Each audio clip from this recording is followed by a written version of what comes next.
আসসালামু আলাইকুম আঙ্কেল, আপনি অনুমতি দিলে আপনার সঙ্গে একটু কথা বলতাম। অসংখ্য ধন্যবাদ আপনাকে, অসংখ্য ধন্যবাদ আপনাকে কথা বলার সুযোগ করে দেওয়ার জন্য। তো আঙ্কেল, সর্বপ্রথমে জানতে চাচ্ছি আপনি কেমন আছেন? ভালো আছেন, আলহামদুলিল্লাহ যে আপনি ভালো আছেন। তো আঙ্কেল, আপনার নামটা জানতে পারি? আয়ুব। আয়ুব, চমৎকার নাম, অত্যন্ত চমৎকার একটি নাম, এবং মোটামুটি আপনাকে দেখে খুব সাহসী মনে হচ্ছে যে আপনি আসলে একজন সাহসী মানুষ।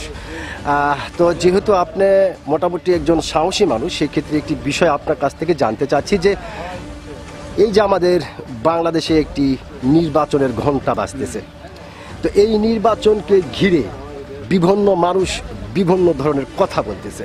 কেউ বলতেছে যে এই নির্বাচন আওয়ামী লীগ ছাড়া জায়েজ হবে না, আবার কেউ বলতেছে যে এই নির্বাচন সুষ্ঠু হবে না, আবার কেউ বলতেছে না সুষ্ঠু হবে, গণতান্ত্রিকভাবেই নির্বাচন হবে, মানুষ উৎসব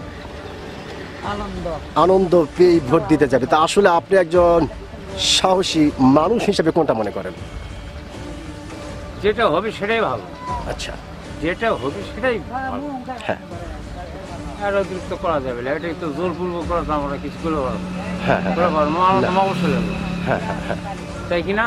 যে দলে আসবে সেই দলকে ভোট দেওয়া যাবে, অতিরিক্ত করা যাবে না তো। আচ্ছা আচ্ছা আচ্ছা আমরা কোনো দল ফল করি না। আচ্ছা আচ্ছা আচ্ছা আচ্ছা অসংখ্য ধন্যবাদ আপনাকে আঙ্কেল। আপনি যে সত্যিকারের একজন সাহসী মানুষ, আপনি কিন্তু আপনার সাহসিকতার পরিচয় দিয়েছেন।